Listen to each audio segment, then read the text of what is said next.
you may be aware that National Grid is in the process of replacing two 50-year-old underground power cables that run from North Quincy all the way down to the Field Street substation near Quincy Center. We talked with Danielle Loretz back in the springtime, just before this project started. She is back now to give us an update, tell us how it's going. Hi, Danielle. Nice to see you again. Hi, good to see you too. Yeah, thanks for coming by. I can't believe it's been already, 6, 7, 8 months since this project started. I know, it feels like yesterday, but we have done some really incredible work.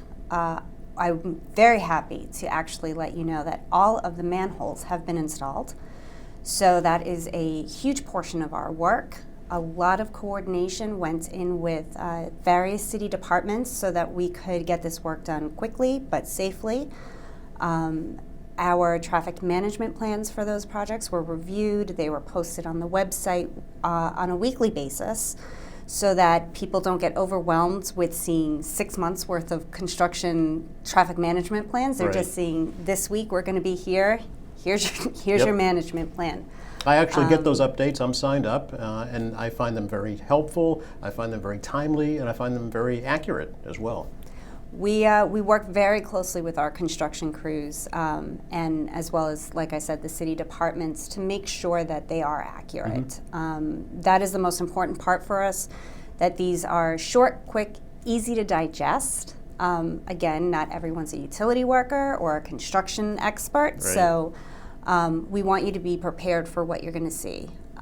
So that's a great part of it, and those weekly updates are, I encourage people to go on the project website, which is www.northquincycableproject.com. That's it. Yep. And sign up for them. Yep. They go out usually every Friday. Yes, yeah. So you'll have that week ahead work. We had some very sensitive work that went on, which was, some of the work had to be done overnight. Again, we received compliments from the residents on how they were prepared appropriately beforehand, and that it really wasn't quite as impactful as they thought it was going to be. So that was nice to hear. Yeah, okay. With that said, we are also a little bit over a third complete with our duct bank installation. So for people to understand, we install these manholes, and then the duct bank connects those manholes, and that's where eventually the cables will run through. And we're about a third done, okay. So we're trucking along. I was going to say, are you ahead of schedule, would you say? I wouldn't say ahead of schedule, but I would say we're on target. Okay. Okay. So this is all, again, this has to do with just the cooperation of and the collaboration with the city. This has to also do with residents really being aware of what's going on, and our crews just working, and hitting those targets so that they can, we can get this through.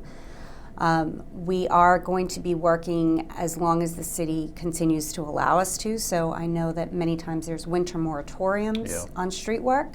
However, as long as the weather does cooperate, today it's going to be 70 degrees.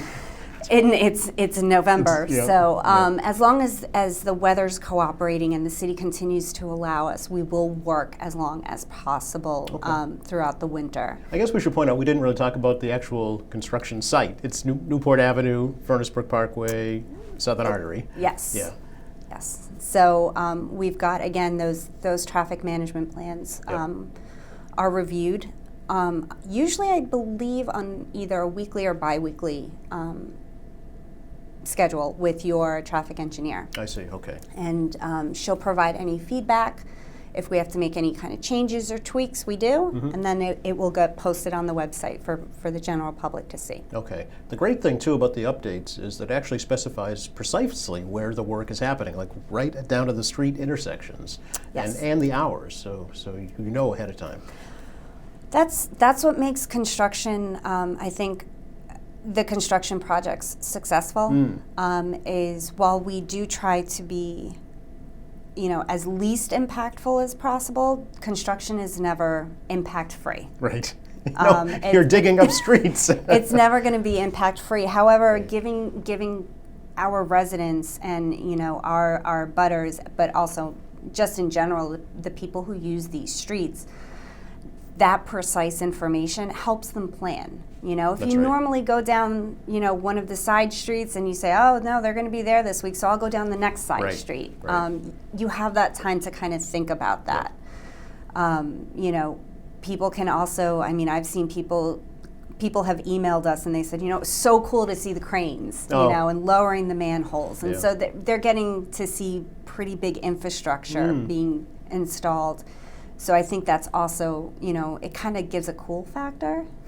True. Or yeah. at least an interesting factor versus, you know, another pole Yeah. or, you know, just seeing, you know, a parking garage go up. Like you're getting to see this infrastructure that really is the backbone of the system. Yeah. So it's kind of cool, And in my it's opinion. not going to happen again for at least another 50 years, right? So, Exactly. yeah. Exact. Fingers crossed. Exactly. Exactly. So it's been going really well. I have to give the city of Quincy a lot of credit. You have amazing leadership in this city, which has made a difference because they understand the importance of the transmission system. They're understanding and working with us to make sure that your infrastructure in Quincy, even through all of these other construction projects that are not related to ours, but that we're coordinating and we're working together to get things done Right. versus, you know, focusing on the fact that, you know, it is a big project. Yeah. It is going to impact. Not everyone's going to be happy all the time about noise or disruption to their commute. So I do really appreciate how this project has really been a team effort. Interestingly, these two cables that you're replacing provide all the power to the city. Yeah. Yeah. Yeah. So they're pretty they important. do. Yeah. They and are- people in Quincy know, I mean, in the past they've been plagued with outages. So, you know, if this is going to resolve that, I'm sure at the end they're all for it. And we've done on the distribution side of the company. So again, transmission transports the energy from where it's made to where it's got to go. So it's like a highway. Okay. Then you have all the distribution work, which is your local power. So that's what's going from the substation to your business, to your home, to your schools. So on that, I know that the company has done quite a lot of work over the past couple of years doing what they call feeder hardening, which is modernizing. It's replacing older equipment that might be on the distribution side of the company, of the infrastructure. You know, if there's tree trimming that needs to be done or some vegetation management that needs to be done, you know, they've been much more proactive over that, and that's also helped quite a bit with the reliability. But this is like your big bulk. You know, this is your source, and Right. then it gets distributed. The exit ramps, basically, Yeah. right? Yeah. If you're using the highway Yeah. metaphor, yeah. That's the best analogy I've got so Okay, far. that's a good one. That's a good one. We should, you know, you pointed out you work closely with the city. When you're doing the overnight work, that mostly is because the city requires that, right?